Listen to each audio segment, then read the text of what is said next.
Hai semuanya, perkenalkan, nama saya Teresia Alpranis Tompul.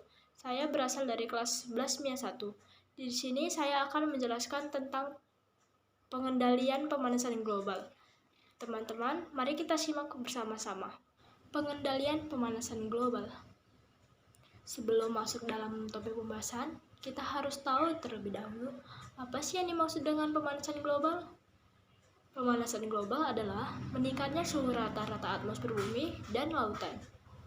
Dan pemanasan global tentu akan berdampak pada kondisi alam yang menyebabkan peristiwa alam terjadi sangat ekstrim. Misalnya, banjir, badai, dan tsunami. Supaya tidak terjadi hal seperti itu, ada upaya pengendalian pemanasan global yang akan kita bahas. Seperti yang sudah kita tahu, pemanasan global sudah mengancam hidup kita.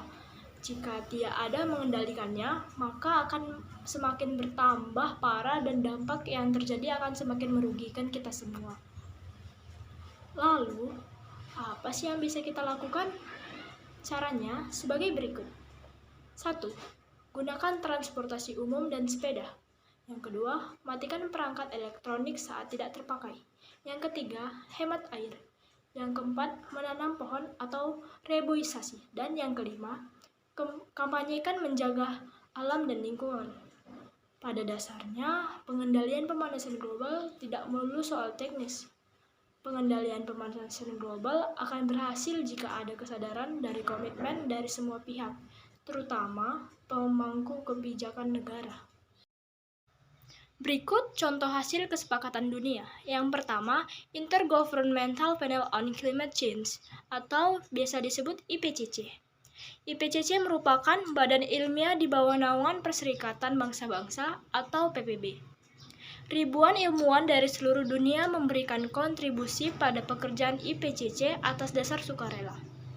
Ulasan merupakan bagian penting dari proses IPCC untuk memastikan penilaian objektif dan lengkap informasi terkini. IPCC bertujuan untuk mencerminkan berbagai pandangan dan keahlian. Menurut IPCC, penyebab pemanasan global yang utama adalah karena meningkatnya konsentrasi gas-gas rumah kaca di atmosfer bumi akibat dari kegiatan manusia. Dan yang kedua, Asia Pacific Partnership on Clean Development and Climate atau biasa disebut APPCDC. APPCDC merupakan sebuah organisasi kemitraan internasional yang beranggotakan negara-negara Asia Pasifik. Forum ini menghasilkan beberapa kesepakatan untuk menurunkan atau memperlambat pemanasan global. Dan yang ketiga, Protokol Kyoto. Protokol Kyoto merupakan amandemen terhadap perjanjian negara anggota PBB mengenai perubahan iklim. Negara-negara yang melaksanakan protokol ini berkomitmen untuk mengurangi emisi karbon dioksida dan 5 gas rumah kaca lainnya, atau bekerja sama dengan perdagangan emisi. Sekianlah pembahasan materi kita tentang pengendalian global. Selanjutnya, kita masuk ke contoh soal uji kompetensi bab 13. Pilihlah jawaban yang tepat. Soal pertama, sumber energi utama bagi bumi adalah A. Bulan, B. Jagat Raya, C. Matahari, D. Galaksi. Jawaban yang tepat ialah C. Matahari. Yang kedua, gejala meningkatnya suhu rata-rata atmosfer di seluruh permukaan bumi dan lautan disebut A. Efek rumah kaca, B. Gejala pemanasan global, C. Anomali suhu, D. Gejala cuaca ekstrim. Jawaban yang tepat adalah B. Pemanasan global. Soal yang ketiga, meningkatnya karbon dioksida atau CO2 di udara dapat mengakibatkan A. Korosi pada berbagai logam, B. Terjadinya hujan asam, C. Penurunan suhu lingkungan, D. Terjadinya efek rumah kaca. Jawabannya ialah C. Soal yang keempat, perhatikan daftar gas-gas berikut. 1.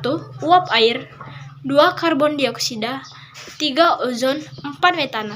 Manakah yang termasuk sebagai gas rumah kaca adalah A. 1, 2, dan 3, B. 1 dan 3, C. 2 dan 4, D. Semua benar. Jawabannya ialah D. Semua benar.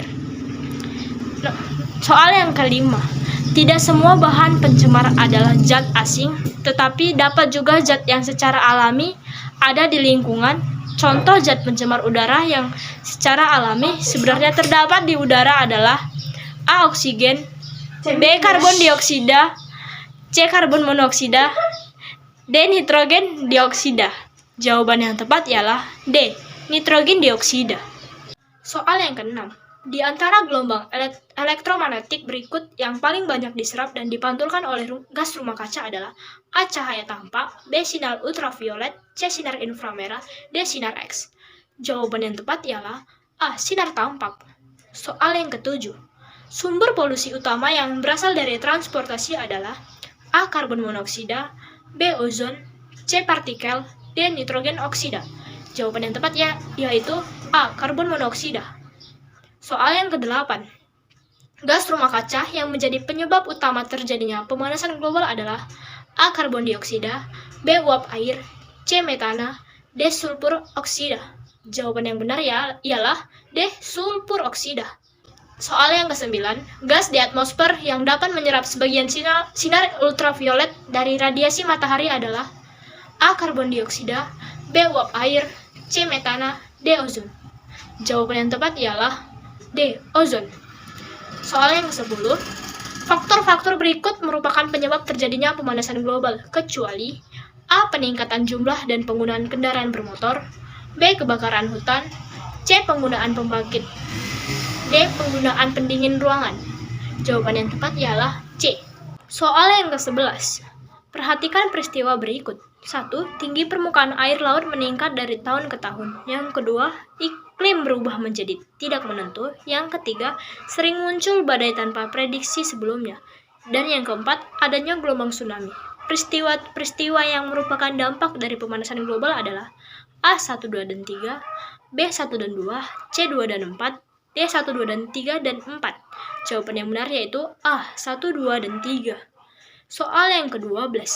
Dampak yang ditimbulkan oleh perusakan hutan secara besar-besaran adalah A. Peningkatan erosi, B. Peningkatan kelembapan udara, C. Penurunan erosi tanah, D. Penurunan resiko banjir. Jawaban yang benar ialah A. Peningkatan erosi.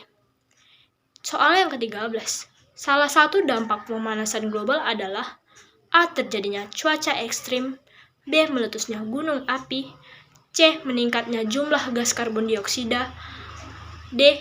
Kebakaran hutan. Jawaban yang benar ialah A. Meningkatnya atmosfer. Soal yang ke-14. Gas yang menyebabkan pencemaran udara yang tidak berbau dan tidak berasa adalah A. Karbon dioksida, B. Karbon monoksida, C. Metana, D. Nitrogen dioksida. Jawaban yang benar ialah D. Nitrogen dioksida. Soal yang ke-15. Berikut ini adalah upaya-upaya yang dapat dilakukan untuk mengurangi atau mencegah pemanasan global, kecuali A. Melestarikan hutan, B. Memanfaatkan sumber energi selain minyak bumi, C. Menggunakan bahan bakar biodiesel, D. Memperbanyak jumlah dan penggunaan kendaraan pribadi. Jawabannya yang benar ialah D. Memperbanyak jumlah dan penggunaan kendaraan pribadi. Sekianlah presentasi dari saya. Jika ada salah perkataan atau materi kurang jelas, saya mohon maaf.